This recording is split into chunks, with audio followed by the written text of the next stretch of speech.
Warning, if you watch this video to the end and follow these strategies step by step, there's a high probability that you will make money with YouTube and online. In fact, if you're just starting YouTube or you have a small channel, I'm going to be talking about the best way to start earning money without the YouTube AdSense program. So you don't have to worry about getting 1,000 subscribers or 4,000 hours of watch time first. And we're going to be looking at really the state of the creator economy. And I'm going to be talking about 5 YouTube video ideas that you can do today to make money that are easy to implement. I'm going to talk about some of my personal results and show you what this can lead to, and also how to start a profitable side hustle online with zero experience. But look at this. The CEO from YouTube recently released a letter, and it revealed that the YouTube economy is incredibly healthy and strong despite the challenges of 2020, and that the number of new channels that joined the YouTube partner program more than doubled over the year before in 2020. Now, you don't even have to join the YouTube partner program to use the strategy I'm going to show you in this, but this is what I want you to see. Creators are building the next generation of media companies, I'm quoting YouTube CEO, that impact the economy's overall success. According to an Oxford economics report, YouTube's creative ecosystem contributed approximately $16 billion to the US GDP in 2019. That's the equivalent of 345,000 jobs. In the UK, 30,000 full-time jobs equivalent. In France, 15,000 full-time jobs equivalent. And I share that because here at Think Media, we are on a mission to help 10,000 people create a full-time living doing what they love with YouTube. And Signal Fire revealed that this is the fastest growing small business type. And so it is crazy what is happening with the YouTube economy, the creator economy, and the strategies I'm going to be breaking down in this video, I believe, are the absolute best way to get started. But hey, if we're just meeting, my name is Cannell, and I'm the founder of Think Media, and we're going to actually be talking about affiliate marketing, the best way to start earning money on YouTube without the YouTube AdSense program. If you're fired up, hit the like button, and let's talk about tip number 1. This is a specific type of video you can do to start earning money right away, and that is a specific product review. Here's what I mean. You actually create a video and you review a specific product. And so in this video, I was talking about a lighting kit called the Neewer 660 lights. And this video has done very well. Not only was helping people find a budget lighting kit, not only do I explain how the lighting kit works and compare it to others, but I have earned a lot of money through the Amazon Associates program. And I'll explain what that is in just a second, through doing a specific product review. I've been doing this for years. Years ago on my channel, Cannell, I reviewed a power bank by Real Juice. And that's another example. On that same channel, I've reviewed CBD oil. I've reviewed Christmas cards with my wife. Did you know you could sign up for an affiliate program for something like Mixbook, and they do holiday cards? And we're like, this is our cards. This is the pictures we pick. This is how we use the software. Link in the description down below. And we earned hundreds of dollars from doing a specific product review. Now, if you're new to affiliate marketing, this is the foundational strategy. You're using YouTube, which is a search engine and a very powerful algorithm with suggested videos, and you're using affiliate marketing. Affiliate marketing is when you review or recommend a product online and you earn a commission when someone purchases that product. Here's my definition. It's a cool way to make money sharing products you love and use. And maybe you've had friends or you've thought before, oh, is that some internet marketer scamming guy? I don't like the word marketing. Listen, chill out. I assume you're watching this video and you're adding value. You're serving people. This is a cool way to make money. Listen, sharing products that you already love and use, just like you recommend them to a friend. It does not make the products cost more money. So instead of the big corporation, Amazon, making more money, the creator gets a piece and everybody wins. The product creator wins, Amazon wins, the creator wins, and I know you're going to be doing this in integrity and recommending great products that will help people's lives. So the person who gets a product wins. They avoid the bad product, they get the good product. They actually find the thing that fits their specific needs best. And so that's my definition of affiliate marketing. And here's how it works. You can sign up for something like the Amazon affiliate program. And I've got 4 more strategies in just a second, but you can sign up United Kingdom, Germany, France, Japan, Canada, China, Italy, Spain, India, Brazil, Mexico. But this isn't the only affiliate program. You can sign up for Dick's Sporting Goods, Target, Walmart, Nordstrom, a lot of software companies. And you also don't have to live in the country that you're promoting from. It really just matters where your viewers are. We have a lot of students in some of our programs that live around the world, but most of their affiliate income comes from the US Amazon Associates program and the Canada Amazon Associates program. Even though they don't live here, the money is generated here, and then they wire it to themselves through setting all that up on the back end. And so what you do is you can sign up for any affiliate program. Then it gives you the ability to create trackable links, which you can put in your YouTube description. And when some visitors click those links and they purchase something, you get paid. Now, we're not going to go into just the fact that, of course, you always want to tell people that you have links in the description down below. They're affiliate links, or make disclaimers in your description down below. It is important that, again, you're transparent with all this stuff. And here in America, we have what's called the FTC. And so you want to make sure you're in compliance there. And in a little while later, I'm going to show you how much I earned today off the Amazon Associates program. But let's get into, I've got 5 total tips. The first one was do specific product reviews. The second one on YouTube is do best of or top product review videos. Okay, here's an example. The best greens powder. Now, greens powder is something you mix with water when you're traveling. So you have your greens that you need to stay healthy. I'm kind of into biohacking and all kinds. I invest a lot in supplements and whatnot. So again, it was a product I use, I tried, I recommended. And this video has generated over $10,000. This was not through Amazon. It's through a different affiliate program. But again, people don't know necessarily the product name yet. So you might say the best, fill in your niche and the products you talk about.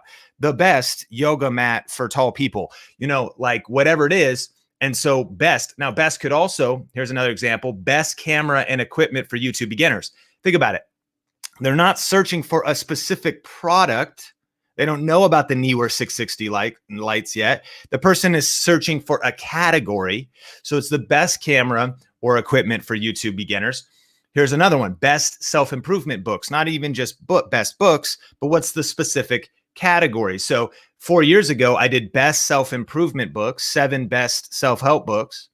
And just recently on our podcast, which I hope you're subscribed to on Apple and Spotify and Google and YouTube, it's called the Think Marketing Podcast.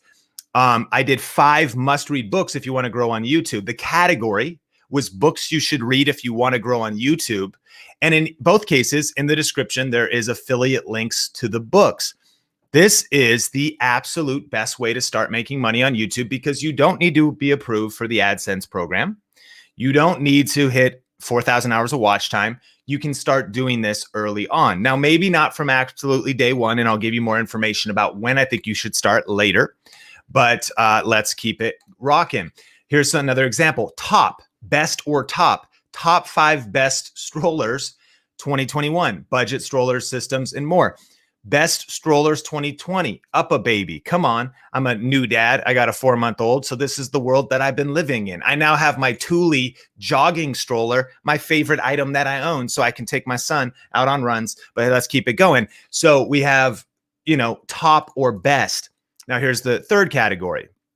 And here's the deal. If you make these videos and you put out good content and you pick strategic, we can't even get into, you should do some keyword research. You should research the products themselves. You should see if there's interest. Make sure you're subscribed because we have topics that will help you in the other areas.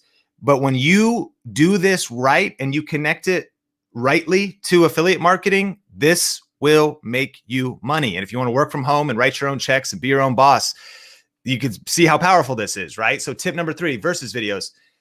Canon G7X Mark III versus Mark II. Perfect example of someone who's like, okay, should I get the new one? Should I get the old one? There's actually searching for that exact question. Unfortunately, the G7X Mark III's autofocus is not good. Other than that, it's great at photography. But if you had to pick one and you wanted to vlog with it, I'd still recommend the Mark II. See, to pass along information like that, you're helping people, right? You're serving people. Now, best camera for YouTube. Notice I'm combining titles here. Best camera for YouTube, Canon M50 versus the Sony ZV-1. It's what's the category as well as 2 different cameras compared. So you could do, the $332 blender versus the $53 blender that has 136,000 views from honest reviews Vitamix versus Ninja, or Chef Austin's review, Vitamix versus Ninja. So you can do affiliate marketing in every kind of niche for all types of different products. It doesn't just have to be tech, right? It could be health, it could be makeup, it could be skincare, it could be books, it could be software. However, it is important that you don't get too romantic about it and wish and become idealistic that I just can't think of any products in my niche. You may actually want to pick a niche that would be more profitable. Like if it's your vision to be full-time, serve people, help people, but support your family and be able to work from home on your own terms, like you got to be strategic about it. You got to think about potentially what niche you want to be in. So if you're doing cooking, you're comparing pots and pans and knives, and you eventually separate strategy, but you've signed up for Cutco and now you're in network marketing too. And you got links and you're building your team and you're comparing kitchen products. And you're also talking about subscription boxes and Blue Apron and all kinds of stuff. There's so many different ways to earn money. Tip number 4, hit like if you're getting value. Ideas list video. So now this isn't even assuming, check this out, that you even have a product. Sean, what if I don't have a product that I can review yet? What if I don't actually have 2 things that are verses?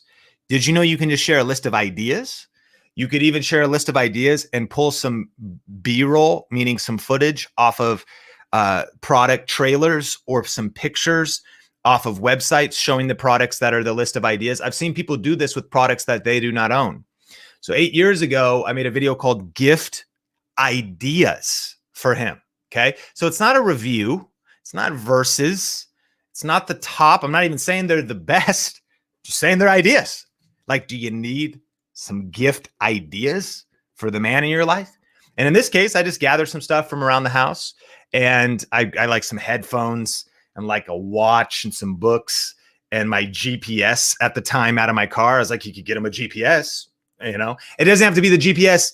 Yours might be a couple years older. I linked current. I'm like, this one's a little bit older, but there's a great deal happening right now on Amazon on a newer one. You can check it out. Link in the description down below. You're just kind of pointing to ideas. I was using artifacts to like signal things like, yeah, you could get them a book. Here's a couple book recommendations, but I'll link some others in the description. Like, it's just ideas trying to help somebody that's doing some research. Imagine having a video out like this around Black Friday, Cyber Monday, and the holidays. Maybe you can see the connection that this is the fastest and best way to start making money on YouTube, right? Like, even if you're just starting. And what I did was then I went deeper on the topic. Cool Christmas gift ideas, tech gift guide, top 10 tech gift ideas for creative people, gift ideas for him. Is this ridiculous? Best tech gifts, gift ideas for men, my wife, gift ideas for women, gift ideas for her. You can see like we're thorough, like going deep on these various topics. And because again, I had a clear vision of like, okay, let me answer a specific question and a specific problem, which I was doing. Let me do research. Here's the thing, man, I wasn't taking shortcuts on these videos. Like, I wanted them to be good content. Content is king, but marketing is queen, and she runs the household. And I was putting out good content. And this is how originally I was able to quit my job and go full time on YouTube before ever teaching about it or anything else, right? So tip number 5. And then after this, I want to share the biggest mistake though, because these won't work if you do the mistake, especially over the long haul. Plus, my friend Shalene Johnson is got a really cool way with 10 additional ways to make money without AdSense. She's got a cool like challenge thing coming up. I'll tell you about that. And I'm going to show you my Amazon Associates earnings. And I'm going to answer questions about this very topic on the Coffee with Cannell show, which I forgot to introduce. Okay, tip number 5, ASQ, answer specific questions. This one will blow your mind. So I made a video called Verismo Pods Cheap. Do CBTL pods work in a Starbucks Verismo? So first of all, this is a specific question, like incredibly specific. Like, so I got a Starbucks Verismo. It's kind of like a Keurig. Do CBTL pods work in a Starbucks Verismo? And I'll tell you this story. Like, so this was given to me as a gift when I was working at a church as a campus pastor from the senior pastors. We're like, awesome. We love coffee. This is amazing. We can make it fast. And I like Verismos better than Keurigs. Okay. No. Do you like Keurigs? Do you like Verismos? Or do you actually care about the environment? Let me know in the comments. So I'm looking at the Verismo. We get it. But we noticed that the pods for it from Starbucks cost like as much as a venti mocha triple shot, extra whipped cream frappuccino. And so we're like, this is not saving money. These pods are so expensive. So we go over to our friend Rachel and Henry's house. They've got the same machine, the Verismo. We're like, okay, cool. We open the drawer. They're like, want some coffee? To my shock, aghast, I look at the drawer and I'm like, what kind of pods are these? These little pinkish, and yellow. And I'm like, those aren't Starbucks pods. Like, what are we talking about? They're like, they're CBTL pods. I'm like, what the heck is that? Coffee bean tea leaf. I'm like, what the heck is that? So they go, yeah, they fit perfectly. They work in this machine, even though they're not made by Starbucks. I'm like, where in the world did you get them? They go, we order them directly from the CBTL website. So I go, because I'd already been doing affiliate marketing and answering questions. And as soon as you identify a problem, you then can start thinking about how you could solve or answer that problem on YouTube. And you could actually profit from a problem. This is what entrepreneurs do, is they solve problems for a profit by answering a question, helping people, and monetizing in the middle with affiliate marketing. So I go, well, maybe these CBTL pods are on Amazon. So I go home. I'm so pumped. Like Sonia's like, why are you so in a frenzy? I'm like, I just geek out about this YouTube and affiliate marketing type stuff. Let's see what. Sure enough, there's CBTL pods on Amazon. Order. Amazon Prime. Boom. Ship them to my house. Test them out. Delicious. The coffee is good. And the price is even better. And you can get them from Amazon better than some other weird website because people are already signed up and they got Amazon Prime and it's already happening. You get it. So now I'm like, well, let me turn this into a video, answer specific questions. So I answer the question, which is searched. So I do my keyword research. Verismo pods cheap. Do CBTL pods work in Verismo? Now notice this is a 7-year-old video, has 153,000 views. The person that is looking for this is wanting to answer that question, curious. And notice I've got my little disclaimer here. Amazon links are affiliate links. You can see that right there. And I'm like, yo, are you curious, opening of the video, if these pods work in Verismo? Well, I'm here to tell you, we're going to do a test right now. I'm going to show you. We're also going to taste test the coffee. I got my friends Miguel and Abby over. And so I make a little video. It's 6 minutes and 55 seconds long. My friends, I have been selling coffee on autopilot through affiliate marketing for 7 years. Every month I sell coffee because of this one video. Can you see how crazy? Because I answered a specific question. I really scratched my own itch because notice this was the overflow of the products I love and use. Ooh, I discovered something. Like, oh, cool. I found something out. Let me pass along that information. Now, this is important to know because when someone clicks an Amazon affiliate link, for 24 hours, anything they buy during that 24 hours after they clicked your link gets credited to you. So even though a box of these pods is like $10 or $15, when someone clicks that link and they buy that new set of jeggings and they buy, those Bon Qui Qui nails and they buy that PlayStation 5 for whoever, you get credit for that as well. So when you start putting out smart and strategic videos like this, you could make this video day one on your YouTube channel. You could and if you can find the right questions to answer and you answer specific questions and you connect it to smart monetization strategies, then what ends up happening is you're answering a specific question with the video and the product is the answer, right? And in this case, it's a great example because it is a win-win-win-win-win. CBTL pods, people save money. CBTL on, not having to buy Verismo, CBTL's pumped.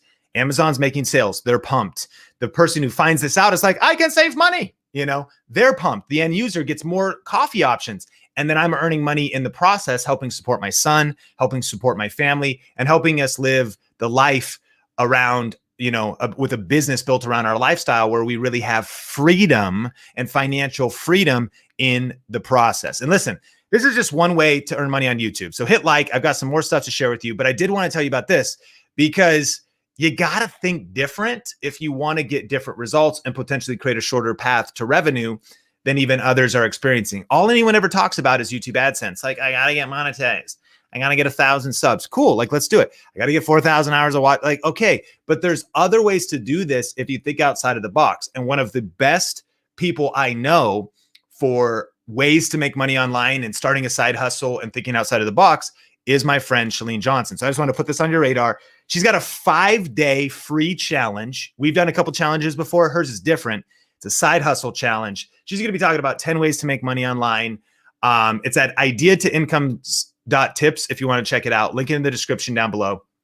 Now, this particular challenge is Brock Johnson, who we just had on the Think Marketing podcast, Brett Johnson. They're breaking it down. And Shalene has actually been a personal mentor of mine. That's why I wanted to introduce her to you. So I encourage you, it's starting maybe soon, depending on when you're watching this, but you got a couple days, totally free, 5-day challenge to think outside of the box and come up with multiple different ways outside of YouTube AdSense for making money. And you can use YouTube for the traffic and awareness. So just head to idea-to-income.tips if you want to sign up for the free 5-day challenge with Shalene. But I told you I was going to tell you the biggest mistake. And here's the biggest mistake that hurts you with this. Focusing on money too soon and not leading with value and service. Okay?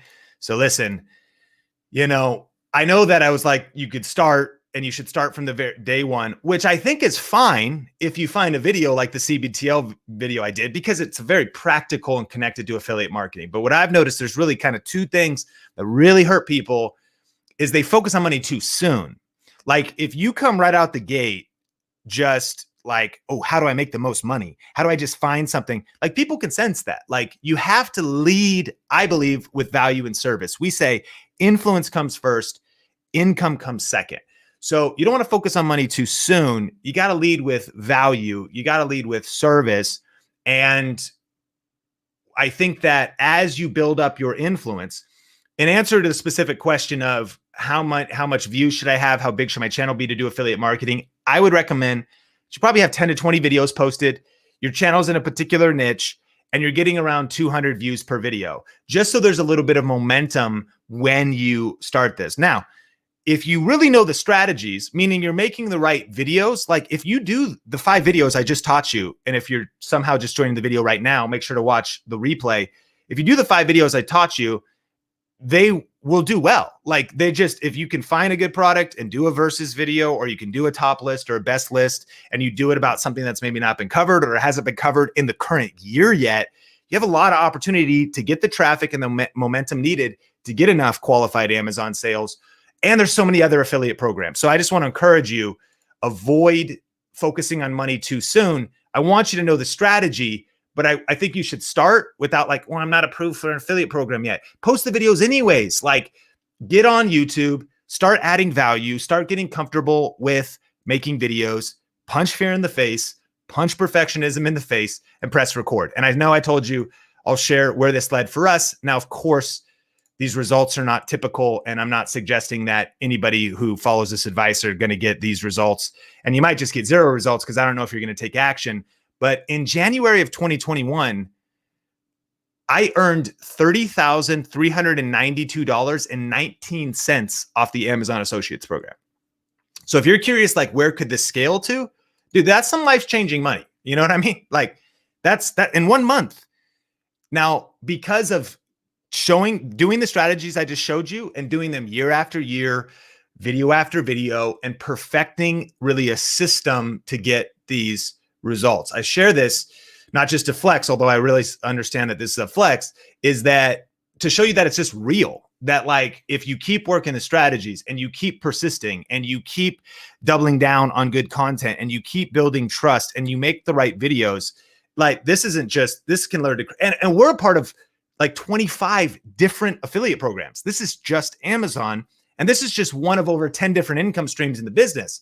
So when you hear that the YouTube economy is blowing up, and I want a disclaimer, like Think Media now is a team. So this is a team effort that's producing these big numbers. We got 13 people that are helping at Think Media, but don't get it twisted. I started this freaking thing in my bedroom by myself with a camera, alone, talking to myself and into the lens and hoping somebody was on the other side, just like you, and video after video, discouraging highs and lows year after year. I just want to encourage you, just don't quit. Keep learning this stuff, implement this stuff, and put this into practice. Like actually do these 5 videos as I explained, do the research, and you'll be blown away with the results you can get. Okay, we're going to do some Q&A in just a second, but reminder, idea-to-income.tips. This is just one way. So I remember I've spoke at Chalene Johnson's event a couple times. We've gone snowboarding and whatnot. She's really like a big sister to me.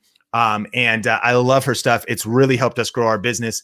And I mentioned we have 10 different income streams. I mean, she's teaching the top 10 ways to make money online this year. So anyways, free challenge, 5 days. This is a no miss event, idea to income.tips. Check that out. I'm excited to be checking it out and always learning the latest stuff that Chalene is on. Link in the description down below. Coffee with Cannell. How are you? I forgot to introduce the show earlier. Maybe I kind of did. I had a picture of it. But hit the like button. Let me know what you're sipping on. And I'm excited to get into this. We're going to bring on some folks today, answer some questions, and smash like if you're getting value. And we have Oliver coming up in just a second. But I hope you're doing well. Can you believe it's already the second month of the year? I can't. All right. Oliver, my man, how's it going? What's up with your, remind people about your channel and what's been up, man? What's going on? Hey, Sean. Awesome to be here. Can you actually hear me fine? Yeah, I can hear you. Great. So yeah, hi everyone. My name is Oliver. My channel is called Road to Finish, and on the channel I talk about education and early career development, specifically in Finland. And my mission is to help international students to get their degree and get their career started specifically in Finland. And as you guys do as well, I actually specified my vision this week, and I really want to help during my career. I want to help 10,000 people to actually go through this path and actually get their career started in Finland. So that's more specific now compared to last year. I'm actually doing great, and just first of all, I wanted to say congrats on the baby. I'm a bit late to the party, but I just wanted to say that out loud. I hope the family is doing great. Thanks, and also, you went full time, just so people get it clear. You went full time at like how many subs? Yeah, I was just actually about to mention that. I wanted to thank you for all the valuable tips. So I think we spoke the last time early last year. Was it April-ish, when I was actually furloughed from my 9 to 5 in social media marketing. And when we last time spoke, I told you that I will be going full time with a channel that had 2,500 subscribers ish. And I actually took the plunge in September, and I was maybe at 2,550 or something like that. And I've been full time since September 1st. And now I have around 5,500 subscribers, and doing actually really well. And my question actually is about diversifying one's income streams. Now that I'm actually able to work on this full time, and I got some really good advice from Heather last week. Again, thanks for those as well. But I wanted to drill a bit deeper into the topic with you. So my question is, I'm starting my first paid course in the next upcoming months, and I was just wondering, because I'm starting to also build my email list. I'm a bit late to the party here as well, but I was wondering, what are the biggest lessons that you guys have had in terms of email lists and email automation when it comes to selling digital products? Yeah, that's a great question. So one of the most important things to sync the room is you want to be building your email list. And it's kind of a little known, talked about thing for YouTube creators, especially as algorithms change, as you never know what's going to happen with any kind of algorithm or platform. And you'll notice Pat Flynn's, I just noticed Schmitastic, Amy Landino is a great example. Like you want to pay attention to what people are doing. And on her channel, which is about productivity and whatnot, on her community tab, she's kind of got this thing going like, want a weekly email for me? And you got to wonder, why is she doing that? Well, because it's a place to take the conversation deeper, but it's also maybe her videos aren't reaching her audience or whatever. So punchline is you want to build an email list, even more so, especially if you're going to sell something or you have a product. It gives you that chance to, a key point, Oliver and Coffee with Cannell crew, is, Google revealed that if you actually want to sell something, there used to be the law of 7 in marketing, meaning somebody needed 7 touch points just to be reminded about purchasing something. It's because we're so busy too. You're like, yeah, that looks pretty cool. I want that. And then your kid runs into the room and like knocks your coffee on your lap and like burns your crotch. You're like, and then you like forget to, because like life's so crazy, then you need another reminder. And a lot of times when we buy stuff, it's when we get that like Black Friday sale is ending. I'm like, oh, that's right. I needed to get that jacket. Like that was so dope. So when you have an email list and someone's on your email list, you also have the chance, this is to answer your question. I think a couple key things is people don't email enough. Once they've signed up for the list, they're raising their hand, especially if it's related to the value you're going to provide in your course. You want to actually probably email more than most. One of the biggest mistakes people make is they start building their email list and they're afraid to email their list. They're also afraid someone's going to unsubscribe. Someone's always going to unsubscribe. They're afraid, like, people unfollow me every day on Instagram. People unsubscribe from me every day on YouTube. I've lost hundreds of thousands of subscribers. How crazy is that? You want to talk about rejection?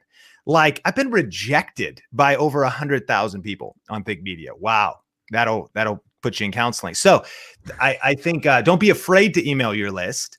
I think you need to study copywriting, which you probably are, which is, but also storytelling, story selling. You want to be like telling stories and adding value in every email.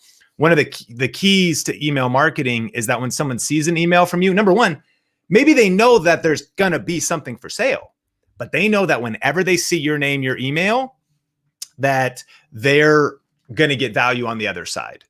So hopefully that's the same on YouTube. Hopefully that's the brand I'm trying to build too. It's like, if you see me upload it, you might even know that I'm going to be like, hey, yo, we got a new thing, or like, get my book. Like you might know that like, yeah, Sean, we'll probably talk about his book, but hopefully also you're like, he always adds value, and you want to put that into the email. So you've been creating videos, but you want to be thinking about, man, how do I add value? Maybe I unpack something in words and I start to share the story. And so, we've studied a lot of, you can hit Heather up or DM Mel on Instagram. We have a whole our favorite books, our favorite courses on like copywriting and email marketing. Our friend Pat Flynn is very influential in a lot of that stuff. And I think that's a huge key, is then thinking about that. And then finally, you mentioned autoresponders, but for those that are new to email marketing, GetResponse or MailChimp or Kajabi or ClickFunnels or whatever gives you the chance to set up an autoresponder, which is the dream of how this works. Like the way you can build a business around your lifestyle is, number one, let's break the whole thing down quickly. You rank a video on YouTube. It's showing up in suggested. It's showing up in search. In this very video, I shared videos about CBTL pods that are 7 years old and still getting views. So a video is getting views. Now imagine in that same video, you give a call to action for someone to join your email list, be it an email newsletter, a free class, a free download, a free checklist, whatever. So someone signs up for that, they enter their email. That triggers another automated process. When we break down that you should do storytelling, story selling, copywriting, and actually putting a ton of energy writing the greatest email sequence, like in a way, you want to write an email sequence that's as good as a book or better. That's like, it's a page turner. Like, man, I want to just keep, chapter 1 was good. Chapter 2 was good. I can't wait till chapter 3 shows up in my inbox tomorrow. Like thinking about that. And there's other things like, not only you should email another autoresponder 4 hours after they opt in and just say, hey, did you get it? Make sure to add me to safe senders and different things to avoid spam filters, and kind of a lot to get in here. I know I'm throwing a lot out there, but as we land the plane, what ends up happening is you may have 10 days of an email follow-up sequence. You may have one a week for 4 weeks. I know people who have a year's worth of follow-up in their email sequence. Can we get a bomb emoji in the comments right now? Like the head explode. Think about this. A video is getting views while you're on vacation with your family. At the end of that video, someone signs up for your email list. At that point, a year's worth of follow-up happens in automation. It's not some wasted, crap content. It's valuable the entire time. And if you think about building know, like, and trust and nurturing, it's kind of like someone reading your book. Like they're hearing stories, they're getting value, they're, learning more about you. And from the very beginning, you could do this. Sometimes you could be more direct about your product, and other times just do a PS. You're like, PS, if you actually want to just jump in right now, I over the next 30 days, I'm going to be like adding value in your inbox. But like the best move is to join my thing, because that's going to give you all the answers right now. Jump in, and PS, and that's super chill. You can always just have the PS down there. And then maybe eventually in the sequence, you're able to share stories of student success and kind of a million other things. So that was sort of a fire hose of email marketing strategy. But was that helpful, Oliver? Definitely, yeah. And actually, funny thing, what you mentioned about creating a email autoresponder in bulk. It's basically, I think that a lot of people are afraid of email marketing because they personally hate emails, as do I. However, if you think about email marketing and autoresponders, it's basically the same thing as doing video content. You're creating content, as you mentioned, copy, but it's not video. And you guys talk about batch producing all the time. It's the same thing. You batch produce your emails for a month or for a year. So, of course, if you think about it as a part of your content strategy, then it's easier to approach it. But yeah, definitely that was really helpful. Awesome, bro. Well, I appreciate you, and your story is super inspiring. What's your channel again? Shout it out so people can check it out. Sure. So I changed the channel name just a while ago because actually people were telling me that they cannot find it. So Road to Finish is the updated name. And I have to say, while you're looking it up, I have to say that I almost fell out of my chair a month ago when you were talking about the sugar daddy method, or Oliver method, I think. The Oliver method.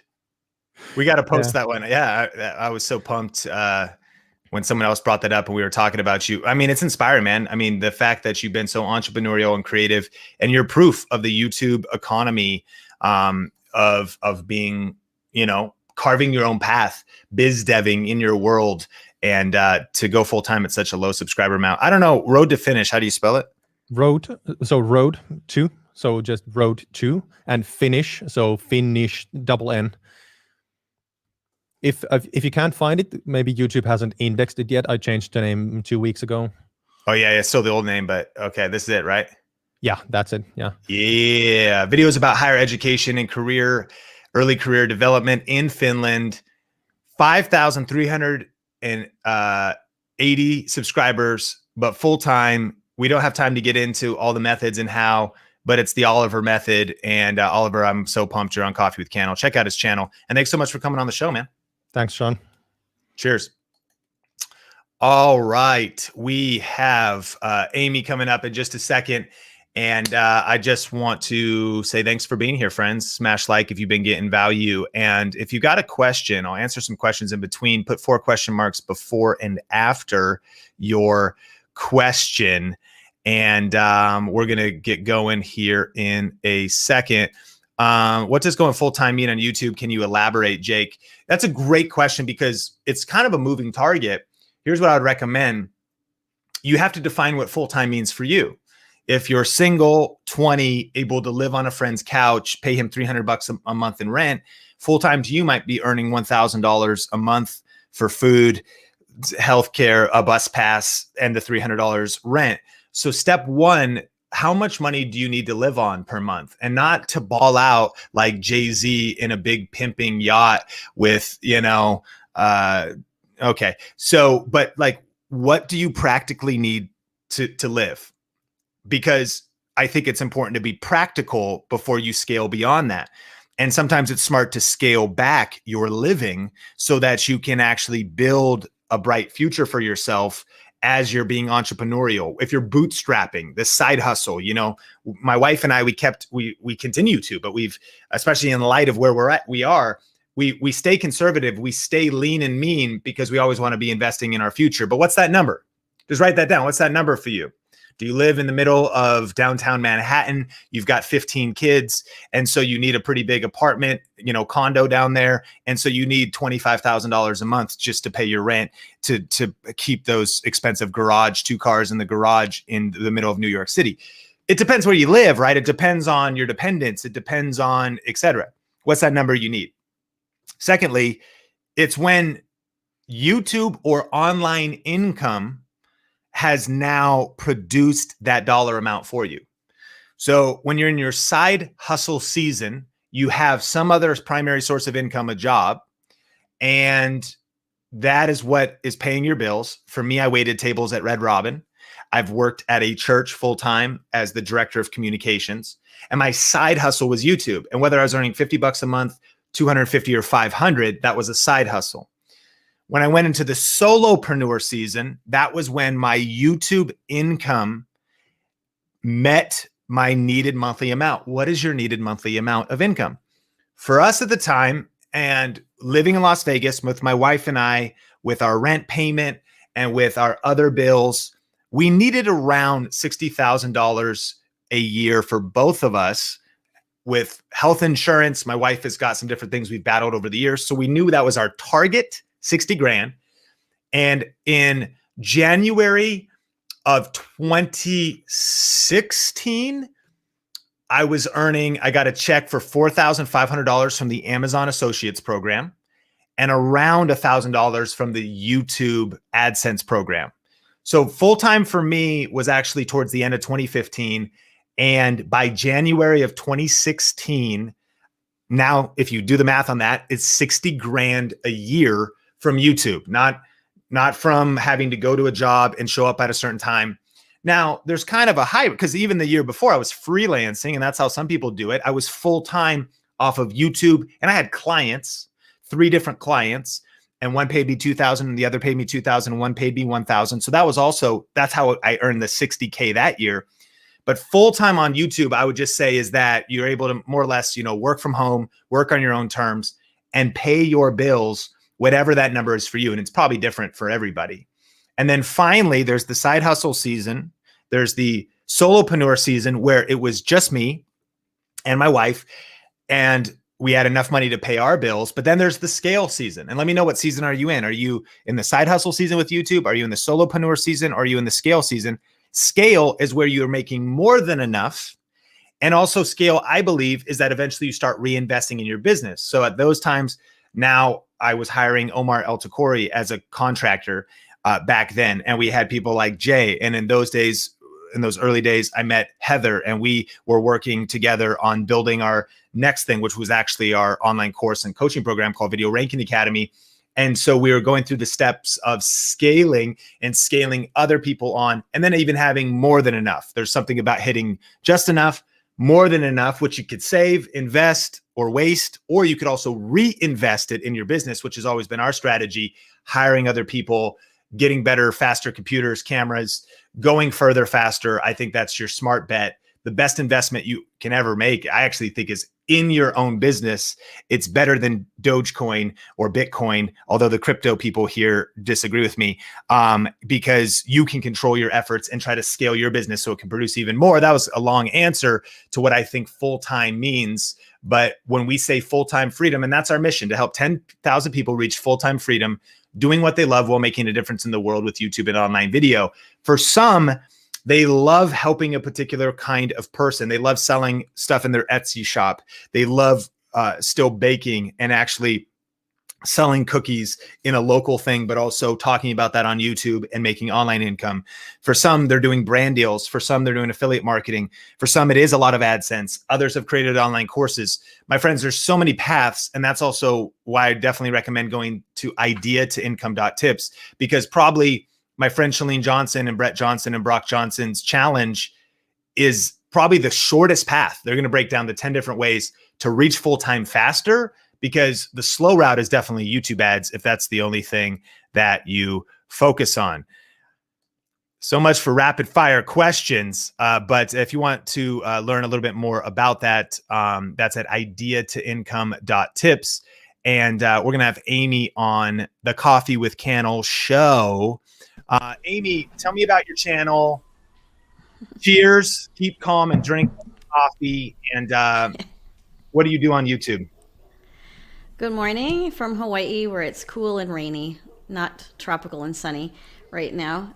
My channel is called Frugal Over 50, and my tagline is that I give tips and tools for frugal living, all personally tested by me. And I'm about to change the all personally tested by me, because my next video coming up is about tips from the Great Depression, which I did not live through, so I didn't test them. I've been really fortunate because I had a hobby channel until May, when you folks did the first the first video influence challenge, and I was really fortunate to get in on that, and just jumped off of that into growing the channel. And I got monetized on AdSense in September, and this is my latest video. So I am interested in this idea of affiliate marketing because I have dipped my toe into it with some success. Because I'm in the frugal living niche, I feel like I need to approach it somewhat delicately, because I work in the group of people who are the ones who walk into the store and don't want anybody coming and talking to them. And they're the people who read all the most critical reviews before they make a purchase. These are people who do shop, and I have had some success linking with a couple of products that I use. And I have one that's a constant referral link. I talk about it all the time, and it gets me some money back on a product that I myself purchase. So I would like to do more things like book recommendations on Amazon, or the clothes that I just bought for cheap, or that sort of thing. And my question is similar to Oliver's about how to word emails. How do I talk to my sisters and brothers and others who are like, I just want the most frugal thing, and I'm here so you can tell me how not to spend money, but you're pushing a product on me. And this is getting sort of urgent because my inbox, as my channel grows, is filling with people who would like to work with me. And these are products that I like, companies that sell online courses. My audience is exactly the right target audience for that. And I keep putting them off because I don't even know how to word a video for that. I tried it with a work-at-home computer desk back in November, and it was like crickets because I didn't do it right. I didn't approach my viewers right. So I don't have a review channel. I don't have a brand channel, but I have a growing channel in a niche that's super popular, and I'm really happy with it. And I just know if I talk to them right, that I'll get the right people. So I am open to scripts, tips, ideas, words of encouragement, telling me to just go for it and deal with it, whatever it takes. So the definition of frugal, I heard from you first and foremost, just to clarify, is a simple or plain or costing little. So it's still costing something, but you mentioned that in some cases, your audience almost wants to spend no money. They almost want the DIY. So is it a little bit of both? Yes, it's definitely both. When I give tips and tools for frugal living, in some cases, for instance, one of my most popular tips ever was carry your own water bottle. So we had a big conversation about what's your favorite water bottle. It'd be great. I could link good water bottles on Amazon, right? I missed that opportunity, but I could put it into another video. This is the kind of thing that we're dealing with. It's like you spend money now to save later. It's about prioritizing how you spend. I just wanted to make sure, because again, if the mentality was, I don't want to spend money at all, well, then if there's no transaction, there could be no affiliate commission. But here's a couple thoughts that I would say. I think that there's something about cadence, and we talk about even potentially the 1 in 10 rule, meaning there's a book by Gary Vaynerchuk called Jab, Jab, Jab, Right Hook. And it's a social media kind of YouTube philosophy that the idea of jabbing is value, wow. You didn't sell me anything. You didn't pitch me anything, but you gave me value. That's an amazing video. I can go implement that. My gosh, the value was so good. And that the right hook was, it was basically give, ask. Hey, if you actually want to potentially, purchase something, you've led with value first. And there's sort of that 75% of the time you're leading with value. And then 25% of the time you're also trying to support, you need money for the mission. You're inviting people, never pressuring people into what they could do next with you. Now, it's a little bit different with affiliate marketing potentially, because even on Think Media, our value is products, like teaching about the products, showing the products. And in some senses, affiliate marketing really isn't a sale. I don't view it as it should be pushed like a sale. It actually is just as education and then invitation for people to potentially learn more about it. But my point being is that if you on your channel know your main cadence is like literally teaching people how to use what they already have, and then every 4th video or every 10th video is a little bit more, and never off brand for you, but just a little bit more direct in terms of even sponsored. I mean, that might be something that would be new to them, but as soon as you start getting brand deals and like, hey, today's video is brought to you by.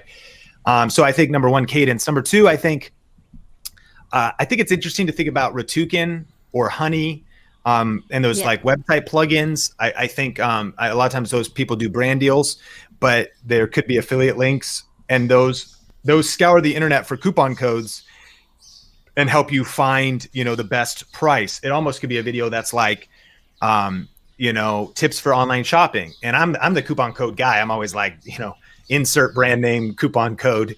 Whereas Honey scours the internet and just pulls the coupon code for you.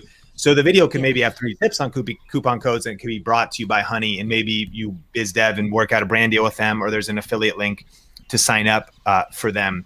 I think other things related to coupons could be interesting. There might be like digital coupons, but then I think Amazon is the greatest, because to the point of when someone clicks on a link to a book, it could be your favorite books on frugal living. It also could be books about anything. Like for an example, you could go to Amazon and even educate. I'm sure most people know about this, but I never assume people would know about this. This is freaking weird. Did Amazon hear me say jab, jab, jab, right hook? Because I promise you, I did not look at it recently. And the audio, they watch us all the time. The robots are coming, and it's this is not good. So, but interestingly enough, this book is $21.99 for the hardcover. Even if you were to educate your audience, hey, here's a couple of books I recommend. And, did you know that there's like this used section? Like if you just go to this new and used section, you can actually see that this is acceptable for very good. The book is $377 and $4 shipping. So it ends up being like $8, which is much cheaper than 22. And I shop here all the time. And that insight might actually help someone go, oh, dang, I could pay $8 for the book instead of 21 and make sure, and then teach them about the condition or whatever. Keep in mind, when you use an affiliate link, they've clicked over to Amazon, and if they shop for even anything else, then you're going to get credit for that, which makes me think sometimes it could just be practical things. If you were to do math for people and show them that it's more frugal to subscribe to toilet paper on Amazon and have it delivered than it is to buy it locally, then you're killing 2 birds with 1 stone. If you're like, here's the most frugal path to get these household goods that you're going to use anyways, and check it out. This is how I do it. It's on Amazon. Then it's on brand for you. And as you build up momentum, because you're in an incredible niche and your future is super bright. I know we've talked before, but maybe we talked about do it on a dime before. The economy's been in a weird place, but do it on a dime. We interviewed her on Video Influencers a while back. Her channel blew up during the recession of 2008. So people need it right now, since we are in a recession, pandemic, and kind of, but like, who even knows what's about to happen? And so there, not only when you're building today, but as you're, consistent today, you're very positioned for especially extreme economic downturn, and your whole library of videos will be lit on fire. And that's what ended up happening to her. And so, those are some of the things I would recommend. And then lastly, I think getting people on your insiders list would just be, you have a chance, or if they're on your email list, they might be on your email list, specifically voting. This is a huge key, also back to Oliver's question. How the conversation and the relationship starts is important. If you tell them like how many times you're going to email them, what they can expect from you, and just so that they're not like, some people might want daily best deals. Like, potentially I want a daily, so I could just peruse the deals, and those could all be affiliate links. Or, and that takes energy, it's my weekly roundup of the best deals on the internet. I think the key there is maybe only some of your frugal living community would want to opt in. Tell them exactly what it is. Hey, friends, I've been passionate about this because for some of us, we like shopping online. We're always looking for the best deal. And the way I release YouTube videos, I'm not able to always, get information out right away. So I'm going to do a weekly roundup. This is only for you if you want to hear about the products I love and I use and that are the most frugal options. If you would like me to send you some tips to your email inbox and my favorite products every week, that's why how the relationship starts is so important, because someone goes, I don't want you to tell me about products. Great. Hopefully they don't opt in. And someone goes, oh, that sounds awesome. Like, I would love to just have Amy do the work and send me and again, it's just an option. Just send me her recommendations. Like, oh, cool. I didn't know that those oven mitts could be such a deal. Boom, a sale happens, and you could build up that email list.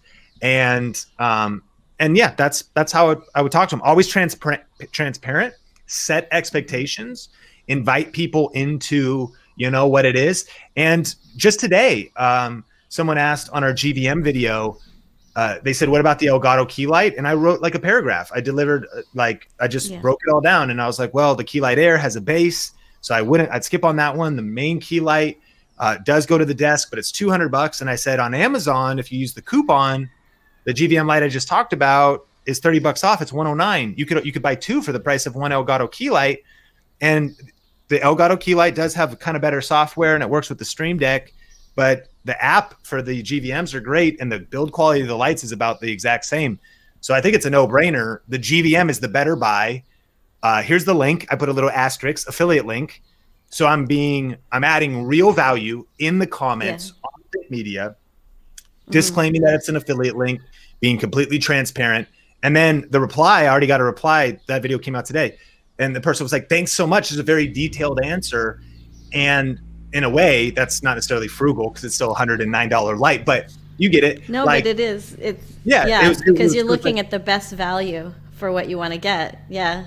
100%. And they don't know. I'm doing the research. This is my area of obsession. I've tested the Elgato. I've tested it. And then I was like, and by the way, both options are great, but let's do the math, man. This is the better buy. And so that's kind of how I see your channel is just being super transparent. And this brings us, Amy, as you kind of share any follow-up, I think the way you really win, if we want to summarize this for everybody watching, and it ties right into this video with affiliate marketing, is literally by putting in a lot of work, love, heart, and care for your niche. Right. Because that's with the GVM, you're serving, because I did real research. The way you lose is if you haven't gone to the ends of the earth to find the best deal. Like when I title my video Best Camera for YouTube, I'm obsessed with coming up with the best answer to that question. And therefore, or best budget cameras, thinking, well, it's not necessarily just the lowest price, it's also the absolute lowest price with the bare minimum features to get the results that I think are important on YouTube. So all that to say is I can already know you already got 7,000 subscribers. That's already your spirit. But, finally, I would say don't be afraid as you start doing any kind of affiliate marketing, or even if you have people opt in for your best budget products email list. Here's the bottom line, Amy, and I know you know this. As soon as you start selling anything, talking about money, doing affiliate marketing, creating an online course, I promise you at least 5% of people are going to get mad. People have money mindsets. It doesn't matter how transparent, how kind. You're not pushy at all. You're like, listen, here's some value, and I have another thing, and it's up to you if you want to get it. And they'll be like, I cannot believe you would sell something. And you're like, okay, I mean, all right, you can't believe it. And I am so offended that clearly your agenda is. You're like, well, I said what my agenda was. I told you I would give you some value, and there's no. I told you to be my best products email list. I mean, the agenda was on the opt-in page. Yes, would you like my best products? And so, anyways, I think that also having a level of courage that don't let one or two email replies or comments. I think there's wisdom in hearing that feedback of hey, that felt weird or that felt pushy. That might, modify your message a little bit, but never let the clamor of 1, 2, 3 negative comments or people, because I promise you, it doesn't even matter what you do. There's always going to be someone who's got an opinion or whatever. Realize that when you truly serve people with value, transparency, and it's okay to make money in the middle. That's what people have problem with. There's some people who think that literally we should have everything in common and just be at some level, and it's no, dude, there's such a thing as adding value. Your income is correlated to the amount of value you add to the marketplace.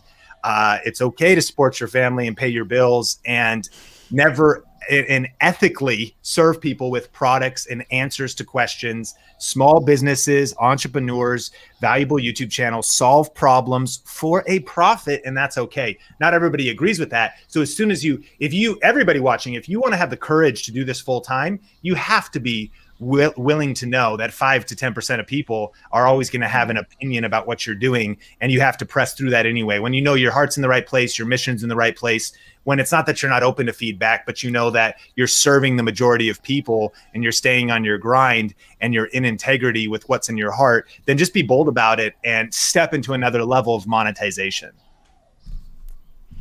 Thank you. That is pretty much exactly what I needed to hear, the details and that information about the fact that as I do this, people are going to opt out and to say things like that. That helped because I wasn't sure. Even now I had a person write to me in all caps, "I am sick of you telling people to subscribe to your channel." I was like, yes. Okay, but that one, I have Sean Cannell's voice in my head saying, you have to tell people to subscribe to your channel. So his voice is louder than yours, so that's what I'm listening to. Yeah, no, it's FOPO. And if you haven't seen the video, we'll link it up in the description and we'll put it on the YouTube card. FOPO, the fear of other people's opinions. This is hard, man. When you get out there on YouTube and when you do anything, I mean, I think it was Aristotle who said, if you want to avoid criticism, don't do anything, say anything, or be anything. So if you don't want to get someone saying, "I am sick of the way you," I mean, you'd be blown away by the amount of emails and comments we get. And mind you, it's actually such a small percentage, but my friend John Acuff calls it haters math. 99 positive comments plus 1 negative comment equals 1 negative comment. Haters math is, I didn't even see the 99. I didn't see that 99% of people liked it. I'm like, why did 4 people click dislike? Like, what is this a statement about my value as a human being in God's eyes? You know, like we start going crazy about like allowing it to affect our self-worth. Of course, realizing that maybe someone interpreted it wrong. They didn't like what we said. That's their opinion. I can have my opinion as well. I want to encourage everybody. It doesn't matter what you do. Like if you say something, be something, and you do something, AKA start a YouTube channel, you assuredly are going to get people that misunderstand you, criticize you. And then especially as you step into the realm of monetization, because money is a touchy subject. Obviously, when people are in desperation or how they were raised or the mindset they have about it or what they assume about you, and people are not judging you even based on you. They're judging you based on the way they see the world. People are always viewing you through their own filter. How could it be that I could watch your channel and say, man, I can tell your spirit is so generous. I can tell that you're such a kind and loving person. Everybody watching can, like they can feel your energy. And I can tell that you are leading with service and you're a servant leader. And I can tell you put excellence and value into your set and into your channel and into your thumbnails and into the succulents that are behind you. And you're solving people's problems. And your videos are free. They are free content on the internet that has no charge for the viewer that is sick about the fact it's a free video. Don't watch it if you're so offended.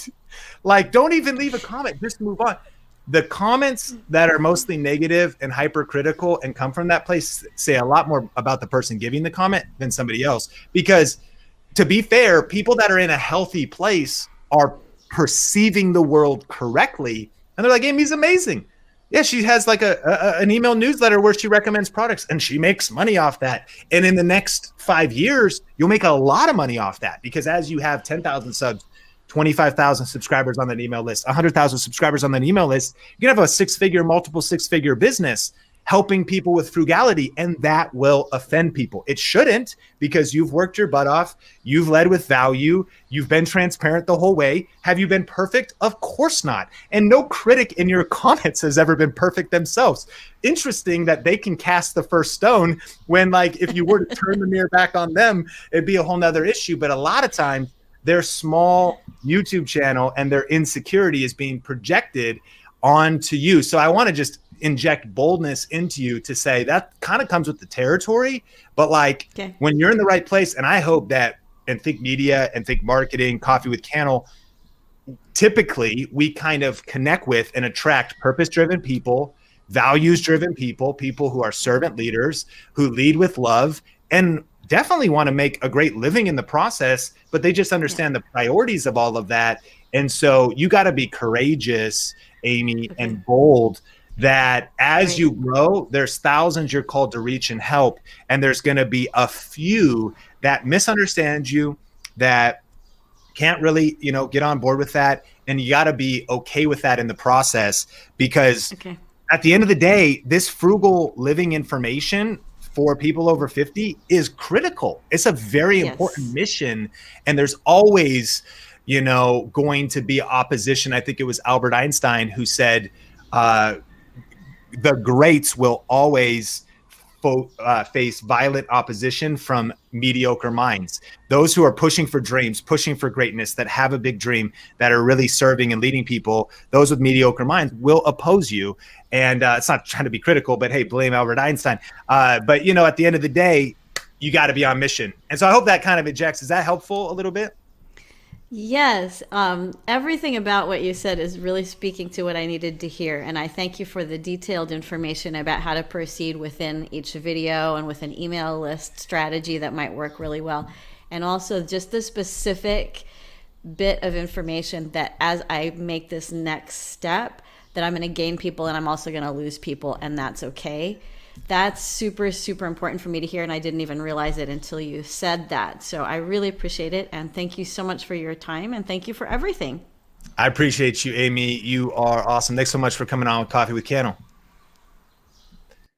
All right, we got Keto Dragon coming up next, but let me know, have you ever gotten a negative comment on one of your YouTube videos? You ever gotten a comment that got underneath your skin? Matthew, yes. People get so mad. The work doesn't magically happen. Goods and services don't appear out of nothing. Some people expect you to sacrifice yourself for nothing in return. It's kind of crazy.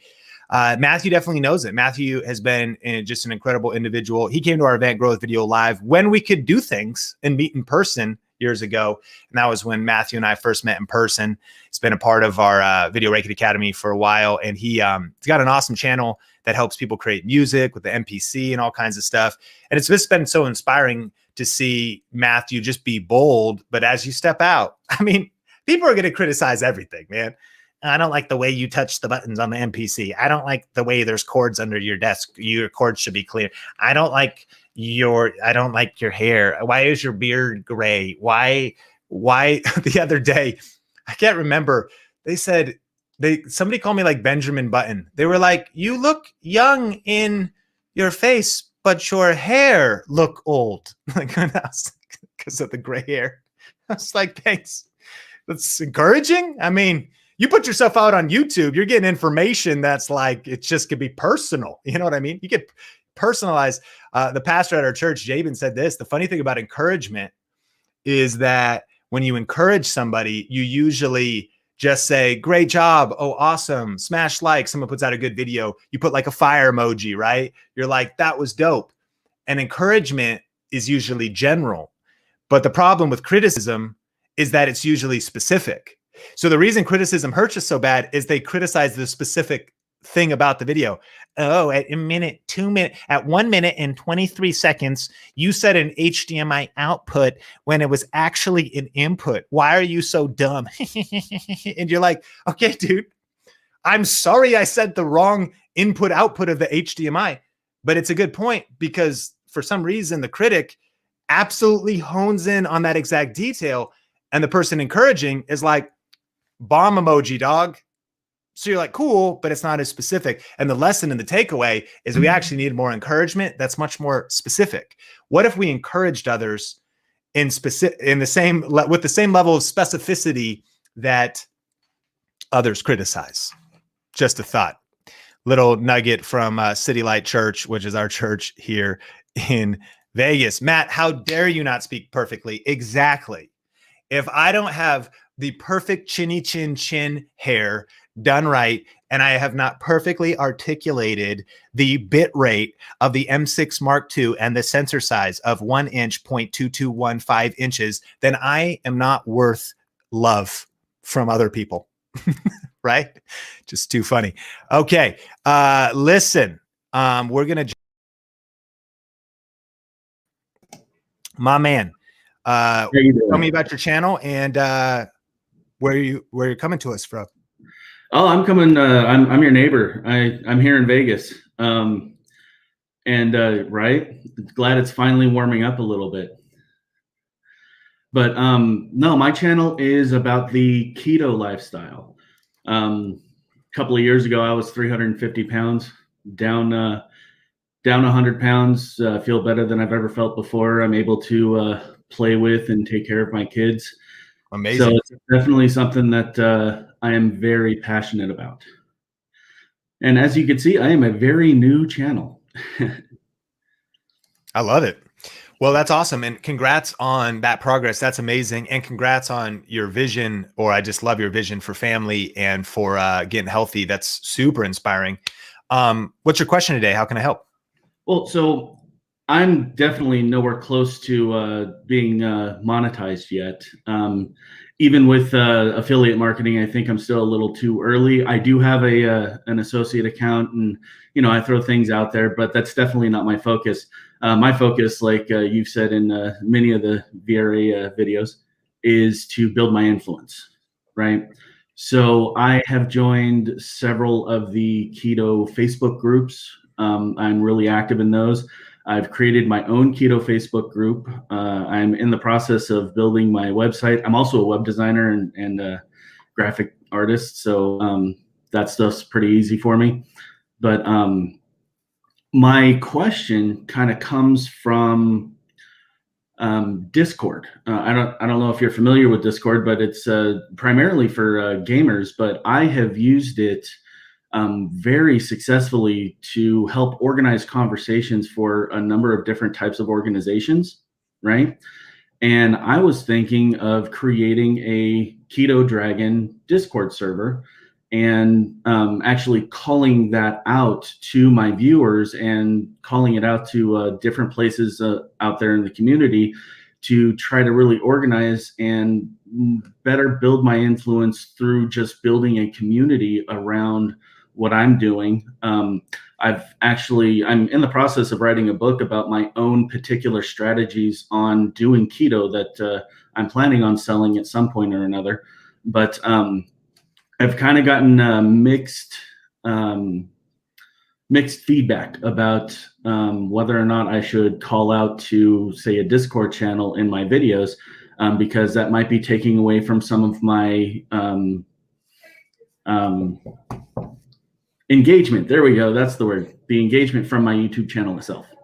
Yeah. Okay, cool. Well, love what you're doing. And here's what I'd recommend. I think that the Discord server is a great idea.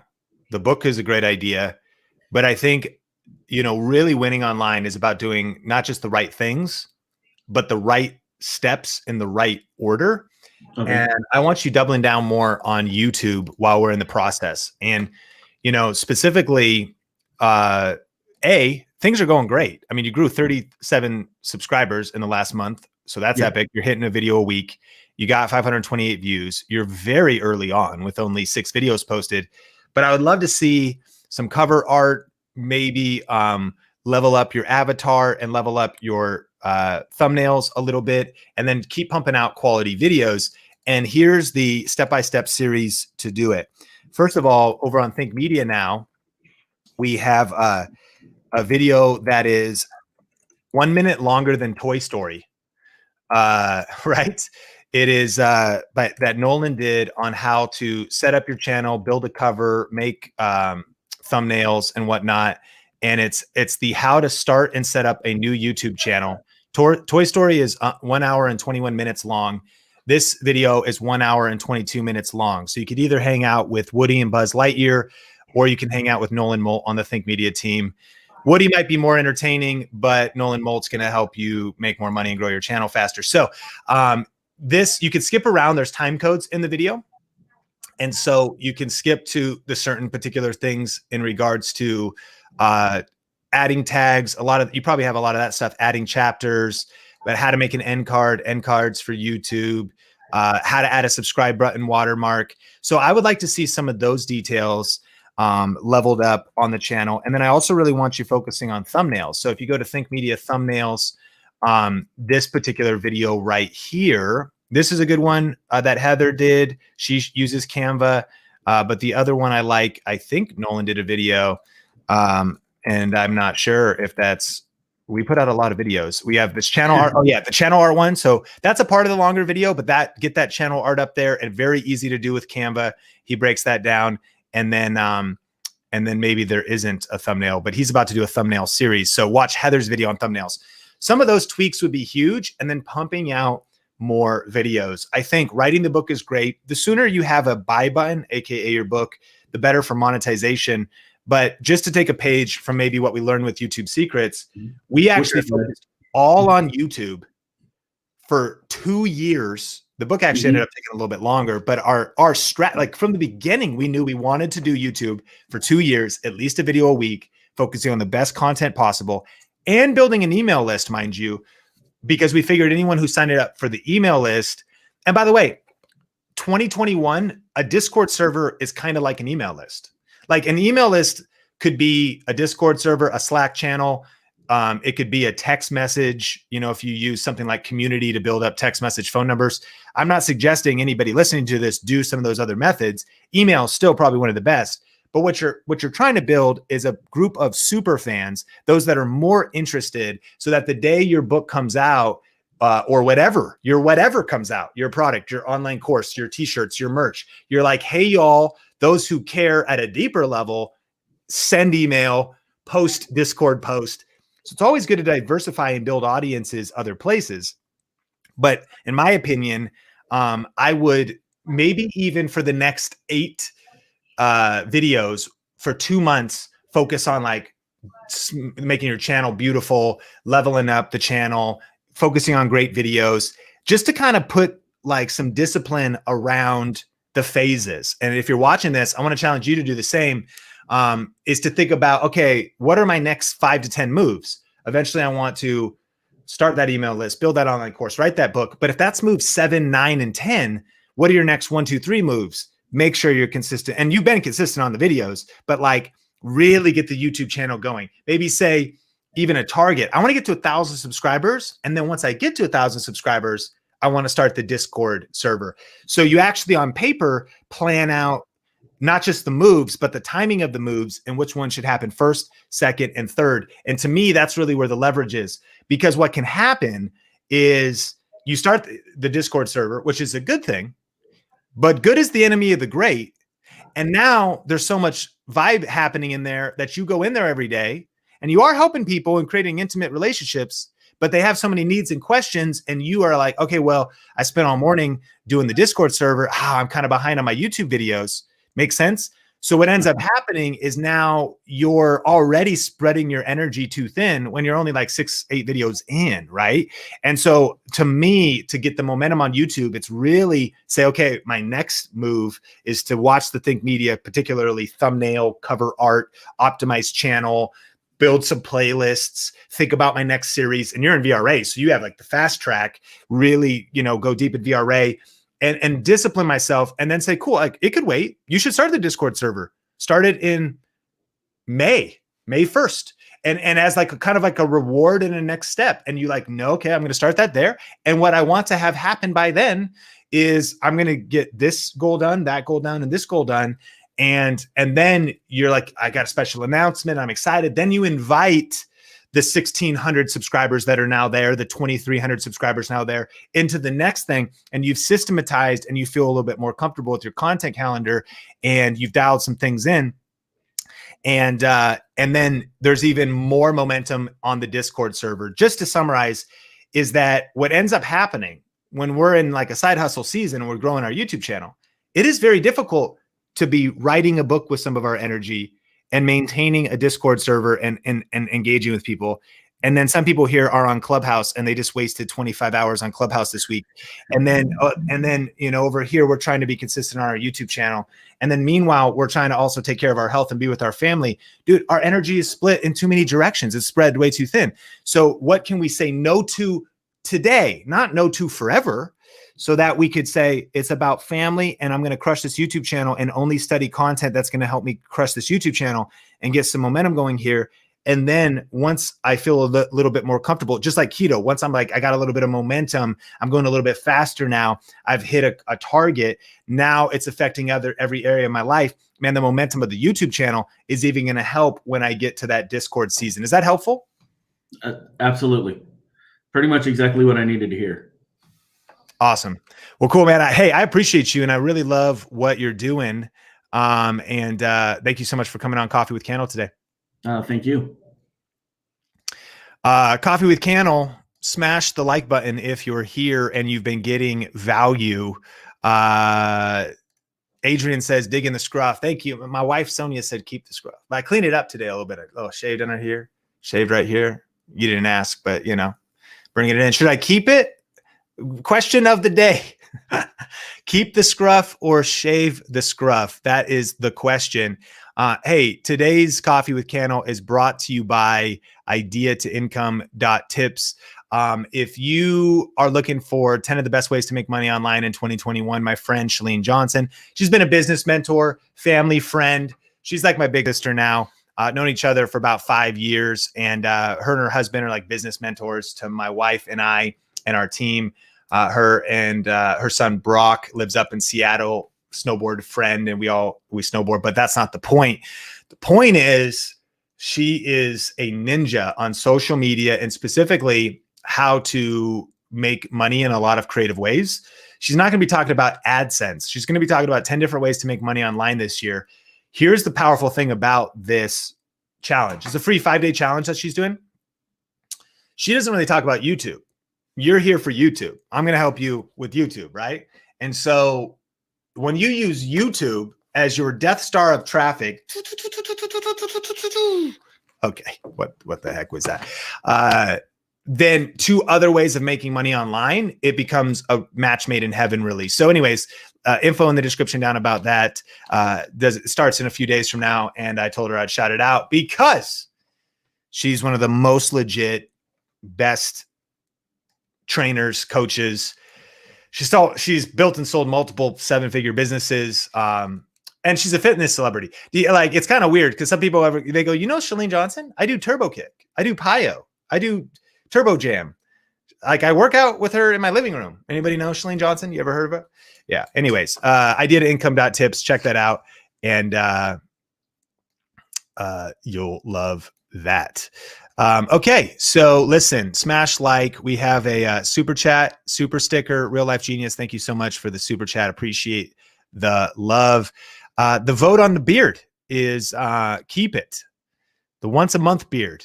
I'm a beard man, so I say keep it. My beard is long. I want to see how long it goes. Well, Barbie says shave though. So she says shave, clean shave. That's kind of my thing. I mean, I don't know how long it'll last, but Dad Bod Fitness says that I'm distinguished. Button up right now too. Get a little more distinguished with the Dad Bod situation. Someone asked here, what are we streaming with? And this software is called StreamYard. So dope. I have fancier stuff. It's called like vMix, kind of expensive. And I'm pretty techie, as you can imagine. We get it. Like you started Think Media. But StreamYard is just so easy to use and fun to use. Easy to put up a screen like this and, bring your comments on and schedule posts and whatever. In fact, I did a video. If you go Think Media StreamYard, you can get a whole tutorial about the basics right here, complete StreamYard tutorial, and specifically how to set it up for YouTube. This video will blow your mind. In terms of the strategy, the titling, the details of exactly how you can use StreamYard to go live, just like I'm doing right now. Upload your thumbnail ahead of time. I walk you through the whole step-by-step process. This particular software, you can go to StreamYard.com, but if you want to it's free, but if you want to get a plan where you could do the branding, the little Think logo up here, you could even just easily play videos on the background and stuff. If this is how I play my first video, I'm able to just do this. All right, so this is, I guess, the first Sean Thinks vlog. You're just able, that's in the back, all super easy. The paid version is super worth it if you want to build your battle station, start live streaming and creating content like this. I'm live on Facebook and YouTube at the same time right now. What's up, Facebook? And so it's pretty fun. Thinkmediatools.com is where you can find not just StreamYard, but all the different tools we recommend. And I think we have $10 off on a paid version when you're ready to jump in. But definitely grab the free version and try it out. That goes 720p. It's 1080p now. I was distinguished for a while, but I'm going back to the mint green undershirt. Okay, listen. Seamus and Ivan and Steve, and we got Tiffany. I think we have time for one more thing here, and then I would love to have people on in the future. But we're gonna have Boy Basics on next. I don't know if I said that right. We're gonna have Tiffany on the Coffee with Cannell show. Tiffany, how's it going? Hi, Sean. You said my name right. It's Bowie, so it sounds like a buoy. Thank you so much for having me on VRA. It's got so much value, and I just started my YouTube channel, I think in June during quarantine, and so we can kind of pull it up. I had a couple questions about like my niche. Yep, let's go. So I've been kind of experimenting with lots of different things, and it started off with like home decor, which got some really good views on it. And then I started going into design because I'm a designer and I felt like that was also pretty valuable. And then I also really like traveling. And so I know that it's important to be able to niche down, but I don't know exactly like which path I should go, or if there's some kind of way I can kind of mix it up so that it can kind of be like connected to each other somehow. Awesome. What do you want to happen? Like, what is the vision for, would you want to stop designing day in the life, make full-time income online? I mean, is that the target? Is it to support, and maybe, are you a freelancer, meaning you'd want to get more clients? Like, what's the goal? No, right now I'm actually working as a full-time designer at like a tech company. And so I really like this. I think it'd be great to be able to, for example, like I like being able to show people like places to go to, maybe do more affiliates with like traveling or home decor things. And so that's something that I really like. But I felt like designing was something that I got a lot of people talking to me on my channel about that they really liked. So I kind of went towards more that direction because I felt like it was valuable for them. Yeah, I mean, part of it, in my opinion, I think a couple things that we should foundationally note. You've got a lot of advantages because you know design, so your thumbnails are fire. You are not only part of VRA, but you've got kind of a sixth sense, I think, for video ideas and titling, and then your ability to create good videos. By the way, just curious, and maybe people are wondering too, what kind of gear do you use? Because it's super crispy. Do you shoot and edit the videos yourself? Like, what's like your workflow? Yeah, so I have a Fujifilm I think T3. I just got XT3. And so I shoot with that, and then I will usually edit my videos on Final Cut, and I use Epidemic Sound for some of the music in the background, and I put my font using Final Cut and everything. Got it. So thanks for breaking down your workflow. Really, obviously, crispy setup and great end result. Epidemic Sound's awesome for music. So saying that, your also ability to communicate and create content. So you're in a situation where you definitely have options, in my opinion.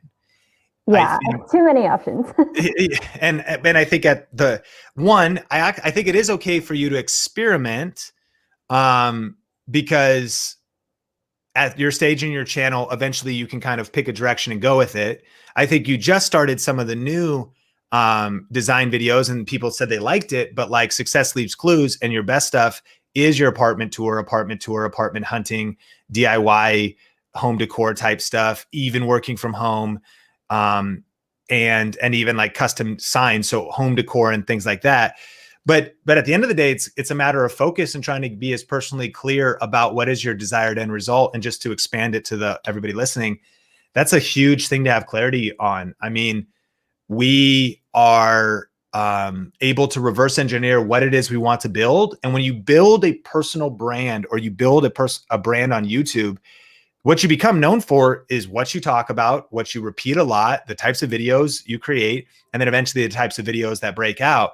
So sometimes people feel like they get into a pigeonhole because they might have like a breakout video and they didn't mean for that to happen. And that is legitimate. But on the flip side, you'll never become known for something that you didn't talk about in the first place. Like, it's still your own fault. Like, you talked about that thing. So it is, in a way, on YouTube, up to you to create your own destiny and build the brand that you want to build. So I'm recommending to try to get as clear as possible on what your dream situation would look like. The pandemic will eventually be over. I know we connected on Instagram, so I saw you just recently went to Hawaii or whatever. You love traveling. I do think that it is, if you set your mind to it, clearly you accomplish your goals. So I think that if you say, you know what, this is my ideal future, this is my ideal YouTube channel, I would like to work with travel brands, potentially like maybe be a travel influencer, then I think you could do that if you just put in the tenacity, the grit, and continue to apply the best strategies. I think if you wanted to kind of do an HGTV show in terms of homes, apartment tours while traveling, I think you could, would be on brand. I think in a way, and it'd be different than what the cover image, because to me, I think people would love to know Airbnbs, tips on Airbnbs. Let me show you this place. Let me show you this hotel tour, deals on travel, whatever. And I don't even know if that's what you're saying, but I'm saying you could absolutely go that direction. Key is, I think, just having the discipline to do it. And maybe you realize this, but conversely, if this is a phenomenal niche to do design, if you were to do UX design, how to become a designer, maybe a little bit of vloggy type stuff. I think Silicon Valley Girl would be one, just thinking about the Bay Area and thinking about a little bit of like, I moved to the Bay and vlog stuff meets like designer life, like knowing who you're talking to and people that maybe want to follow in your footsteps in terms of that. I think you could go that direction as well. But to me, and maybe it's what you said, this is a pivot. You pivoted in these last 5 away from some of the apartment tours and the Christmas decor type stuff. And so it comes down to like an issue of focus. And I'm sure you realize this, but you have so many options. A lot. When I really ask, like, what is it you want to do? What is your dream? If you had to pick design or travel or home decor, like if you had to pick one, which one would you pick? Probably travel and home decor. I think that like my dream basically would be able to own and decorate a bunch of Airbnbs and be able to kind of, if I had like this explosive YouTube channel, kind of use that to be able to basically market my future Airbnbs, or being able to work with travel brands in as well too. So I was actually thinking about starting to do not just home tours of my apartment, because I'm starting to run out of things to tour the place, but also touring Airbnbs that I stay in. What do you think? Would that like connect with each other? I think that I love that. Number one, when pushed, you articulated your dream. Think Media Crew, tell me in the comments, what is your ideal dream? And Tiffany, you said, I want to own and decorate Airbnbs. That's the most beautiful sentence ever because it's just clear. So that would say you just work backwards from that and you just asked, do the videos align with, or then you just say, is this on brand for that or off brand for that? I think you can play a little bit, because I think if you were to even travel and do like 5 hiking tips in an area near an Airbnb, as people follow you, you start thinking about the person you're talking to, the person that wants to go cool places, maybe places you're going and things to do that you're showing them, the person that wants to find Airbnbs and learn Airbnbs. And as you're really in a way making videos for yourself, like the things you dream about and read about and research, and that your hobbies and the things you love, you're sort of scratching your own itch. And not every video has to be liked by everybody, but I think what it does exclude is it excludes 5 free design tools, like, and it doesn't necessarily exclude 5 Airbnb 3D rendering design tools, because it's on brand for maybe somebody else that's going to set up an Airbnb. And so in my, like the way you said it to me, it's incredibly clear. It's not what this says. It wouldn't be life from the Bay, and it wouldn't be design. It would be kind of this modern traveling Airbnb owner / people who want, and similarly, my wife and I are also kind of getting into this same thing.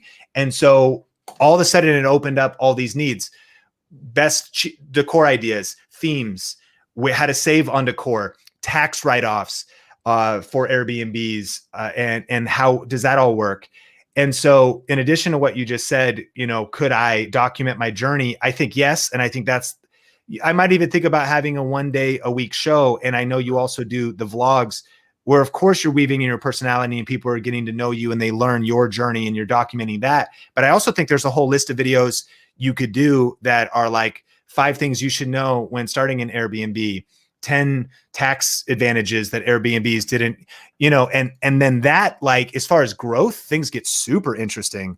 Like Airbnb tax write-offs.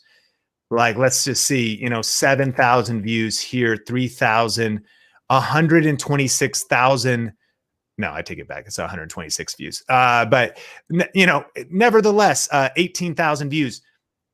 This type of content it could be search-based. And then when it's search-based, you might, do the opening and do kind of the vlog style. You already have the aesthetic vibe, but then you deliver on the promise of, is that making sense? Is that helping unpack the idea a little bit? Yeah, I think you're kind of like going into valuable content that you can do with Airbnbs, except I'm not there yet. I don't have an Airbnb. So I'm trying to figure out how I can get to that level eventually. Yeah. And I think, it makes me think of like Shobi Church, which obviously much bigger channel, but she did like this house where she's like, I bought a house.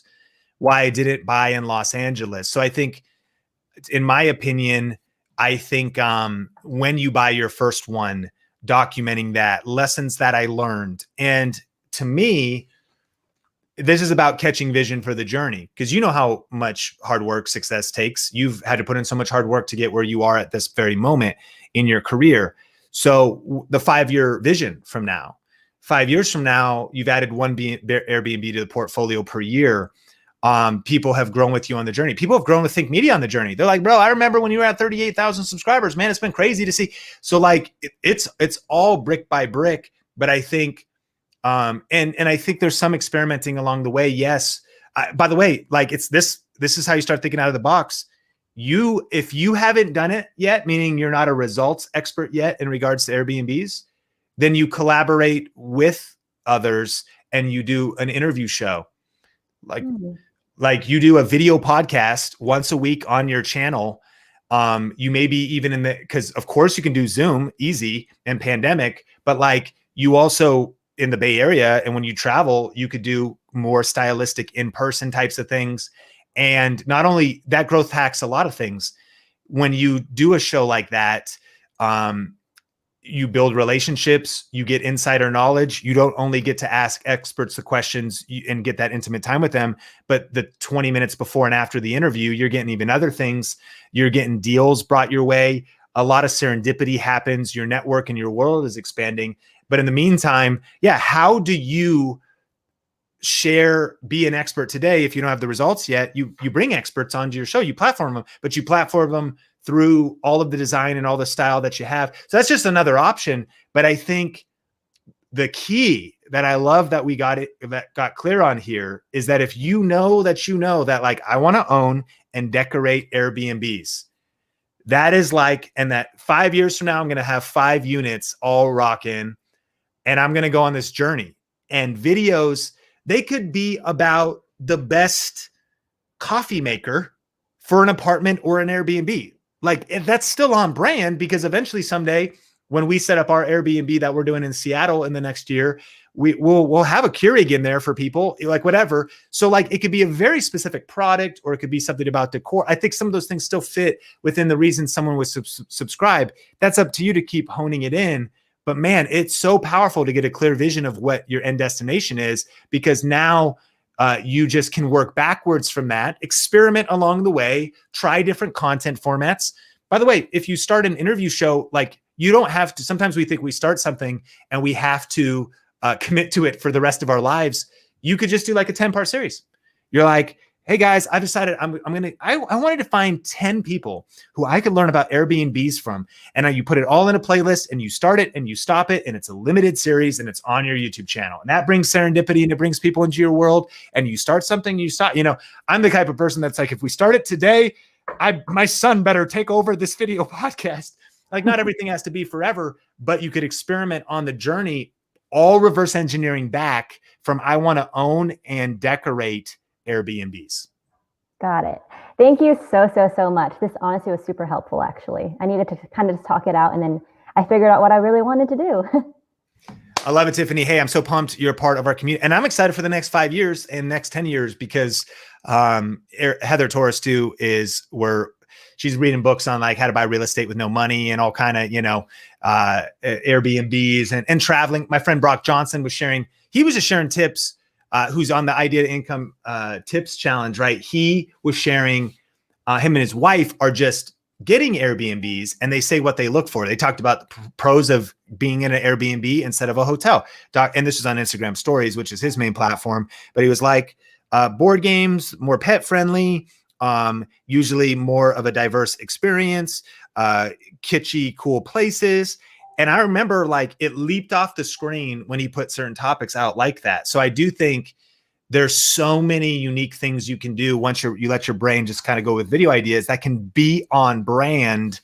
So even before owning one, shopping for one, getting the best deals, 10 things you need to know about Airbnbs. And as we just land the plane, these types of videos like Airbnb, let's see, tips, we'll go tips. And that's for new hosts. You're not a host, for guests. Okay. So Airbnb tips for guests and tips for booking the perfect Airbnb. 20,000 views. She only has 3,000 subscribers. It really stands out if you're getting more views than subscribers because she's put a great video together. You could do this and don't feel like you always have to travel. I wonder, she might just be pulling pictures. Like, let's look. So you could do this talking head from your house. It doesn't have to be your vlog footage. It could be a little bit of a Google screen. It could be sharing your screen and teaching from your screen. See, and it's 20,000 views. So you start getting into this and you start building up that tribe of travelers, of Airbnb. I think you also play around with VRBO. Like alternatives to Airbnb. Like it's all the same kind of mentality and audience. And same thing here. We're talking head. We're at 6,795 views. So like, in fact, this is kind of a cool, just as we land the plane encouragement, I would encourage you to sometimes your production value actually could be a hindrance to you at times because you're a designer. And I want to encourage you. Your videos are amazing. Your ability to produce something really amazing is something you should lean into at times. But I would imagine you would maybe be a perfectionist in some areas. Is that true, Tiffany? Definitely. Perfectionism is the enemy of execution. Done is better than perfect. So I don't want you, of course, to sacrifice that. But I want, when you study YouTube, it doesn't matter how cool the intro and how like clever the music was. They do want the value, which helps you potentially scale more. You're going to have plenty of times for when you travel to like drone footage and like amazing production value. That is one style of video, but I actually want to encourage you. It's interesting. We kind of, because these top ranked videos don't have your design prowess. They don't have the openings of the reveal shot with the Fuji XT, whatever, but yet they're getting the views. It's about content value, not production value. Just to encourage you, you could pump out a ton of volume. There might be the day where you sit down, you shoot 4 videos, tips for guests, lessons I've learned. You go up here and you figure out Airbnb tips for guests, tips and tricks for guests is like another part that you do, and whatever. And that those videos might be easier for you to make. And this one has 86,000 views and only 552 subscribers here. So, shot vloggy style and delivering some tips, apparently only 2 minutes and 38 seconds. Success leaves clues. So as we land the plane, now that you kind of have, a lay of the land, if you will, I would potentially study some of the top ranking videos, what's out there, what are some of the video ideas.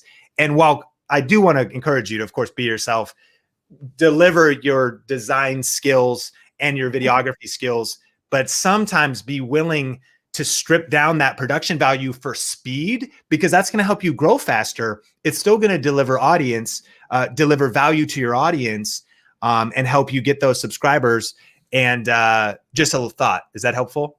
Yeah, that's helpful. I just have to make sure I'm not so much of a perfectionist then. Yeah, it definitely is something that once we get a skill like you have, we can all fall into. But hey, I appreciate you, Tiffany. Thanks so much for coming on Coffee with Cannell. Thank you. Thank you so much. All right, friends, smash the like button. Listen, today's episode is brought to you by ideatoincome.tips. If you haven't signed up, this is a free 5-day challenge by my friend Chalene Johnson. 10 ways to make money online in 2021. If you pair this with your YouTube channel, 1, 2, punch. You'll love it. And she's a great friend and business mentor coming up, starting in a few days. If you haven't listened to this week's podcast, you got to check us out on the Think Marketing podcast. Whether you're working out, walking the dog, flipping the flop, whatever you're doing, you could throw in some earbuds and either listen on Apple, Spotify, Google, Android, or right here on the Think Marketing YouTube channel where we record the Coffee with Cannell show. It's the video right before this one. And this week, actually, Brock Johnson talked about how to build your confidence on camera. If you want to build your confidence on camera, if you want to overcome even some mindsets needed to build more momentum in business, Brock and Chalene are teaching on the challenge. So is Brett, her husband, one of the most legit business dudes I know. Anyways, check out the podcast this week. Let me know what your aha moment was from today. Did you learn anything? Did you get value out of this session?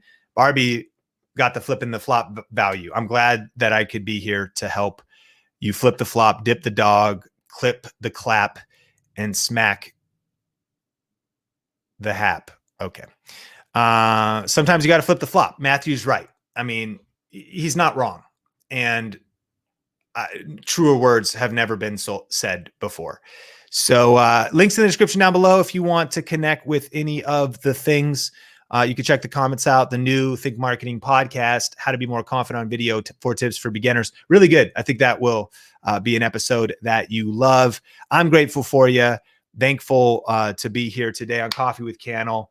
2021, it's time to build. It's time to grind. Time to get focused. Time to kill distractions. I love the conversation with Tiffany about getting clear on your ideal end goal, your ideal vision, and working backwards from that. You don't want to climb to the top of the mountain only to realize you climbed the wrong mountain. Where is it you want this thing to end up? What kind of business, what kind of YouTube channel, what kind of lifestyle do you want to build? Work backwards from that. Those can be overwhelming questions, but they can be very helpful to think about the brand, the business, the channel, the content, the videos, the what do you need to be known for type of questions. And so definitely think about that and post in the comments below. Question of the day: what do you want to be known for? Where do you want to go full time? In what? What would be your ideal YouTube channel? You could join the 5-day side hustle challenge, ideatoincome.tips. And Love is Beautiful. I would recommend StreamYard. It's easier than OBS. OBS has more features though. So if you want to learn OBS, you could do a lot more. But definitely StreamYard is user-friendly. And speed is everything, man. Complexity is the enemy of execution. Keep it simple and keep posting videos. My name is Sean Cannell. This has been the Coffee with Cannell show. Thank you for being here today. And I will see you in the next Coffee with Cannell. Peace.